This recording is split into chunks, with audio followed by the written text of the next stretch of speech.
Hello friends, I am Dilip Kumar Bobale आणि आज पुष्कळ दिवसानंतर मी तुम्हाला सांगणार आहे की आपल्या संपूर्ण इंग्लिशमधील जे महिने आहेत, जे मंथ आहेत, त्यांचे नावं कसे त्यांनी त्यावेळेस ब्रिटिशकारांनी ब्रिटिश इंग्लिशमध्ये त्यांनी दिलेले आहेत.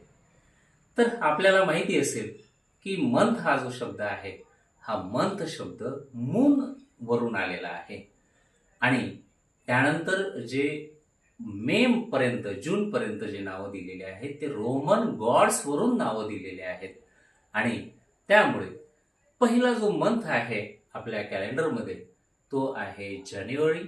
आणि हा जानेवारी मंथ जर त्यांनी त्याला नाव दिलेलं आहे जानेवारी, परंतु आपण म्हणतो जानेवारी, तर ते जानेवारी असं जे नाव दिलेलं आहे ते जॅन्युस नावाच्या गॉडवरून दिलेलं आहे. जॅन्युस नावाचे गॉड हे रोमन गॉड आहेत आणि ते प्रेझेंट आणि पास्ट या दोन्ही गोष्टीचे गॉड आहेत. ते प्रेझेंटही बघू शकतात, ते पास्टही बघू शकतात. आणि म्हणून जुलियस सीझरने जेव्हा कॅलेंडर तयार केलं तेव्हा प्रथम पूजनीय असे तिथले जे देव आहेत जॅन्युस, त्यांच्या नावावरून ते जानेवारी पहिला मंथ ठरवण्यात आलेला आहे. जॅन्युस याचा अर्थ होतो प्रोटेक्टर.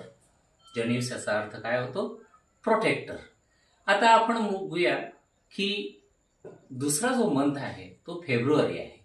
आपण त्याला फेब्रुवारी म्हणतो, परंतु त्याचं प्रोनाउन्सिएशन फेब्रुवारी आहे. आणि फेब्रुआ या शब्दापासून तो त्या मंथला नाव देण्यात आलेलं आहे. फेब्रुआ याचा अर्थ असा होतो प्युरिफिकेशन. रोमन लोक फार मोठ्या प्रमाणावर एक फेस्टिवल साजरे करायचे, द फेस्टिवल ऑफ प्युरिफिकेशन, त्याला फेब्रुआ म्हणायचे. आणि त्या फेब्रुआवरूनच आपण म्हणजे त्या काळी त्यांना त्या मंथला नाव ठेवावं असं वाटलं, फेब्रुवारी. तिसरा जो मंथ आहे तो आहे मार्च आणि आपण त्याला मार्च असं म्हणत असलो तरी देखील ब्रिटिश काळ त्याला मार्च असं म्हणतात. आर सायलेंट आहे. आणि हा जो शब्द आहे तिथले जे रोमन गॉड आहेत, द गॉड ऑफ वॉर, यांच्या नावावरून ते नाव ठेवण्यात आलेलं आहे. त्यानंतर एप्रिल हा जो मंथ जो नाव ठेवण्यात आलेला आहे ते एप्रिया या नावावरून ठेवण्यात आलेला आहे. याचा अर्थ होतो उमलणे. आणि त्या काळात जे फुलं होते ते त्या काळात उमलत होते आणि म्हणून त्या मंथला नाव. Next is that month of May. May is a month of luck, and so that is why it is said that ज्यांचे जन्मदिवस मंथ मे मध्ये आहेत ते लकी असतात. तर मे हा शब्द आलेला आहे माया नावाच्या देवीवरून, मीन्स मियामी कल्चरवरून. आणि May, yes, it is god and it is actually it is a big gods of Romans. May, yes. आणि तेथे त्यांना एक देवी देखील मानत होते. Next is that June. So friends, all of you know that June. What is June? Yes, June is a god, means it's a father of God, and it is a very famous god in Roman, means all over the Europe. ते सर्व खूप मोठे famous आहेत पूर्ण युरोपभर. आणि आज आपण जर बघत असू तर जुनो नावाचे जे गॉड आहेत ते सगळ्यांना माहिती आहेत, त्यांच्यावरून जून आलेला आहे. Next is that month of July. Yes, the man of Romans. Yes, the Julius Caesar. तुम्हाला माहिती असेल की रोमनचे फार मोठे सम्राट होऊन गेलेले आहेत ज्युलियस सीझर. आणि ज्युलियस सीझर हे फार मोठे सम्राट होते आणि ॲक्च्युली त्यांच्या नावावरून जुलै असं नाव ठेवण्यात आलेलं आहे. येस मित्रांनो, फ्रेंड्स, त्यानंतर जे येतात जून, जुलै, August. Who is August? August Caesar हे ज्युलियस सीझरचे पुतणे होते आणि ऑगस्ट याचा अर्थ होतो पवित्र करणे.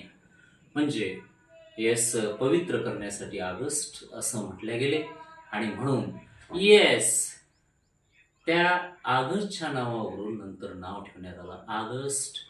येस मित्रांनो, नंतर जो सप्टेंबर आहे तो होतो 7.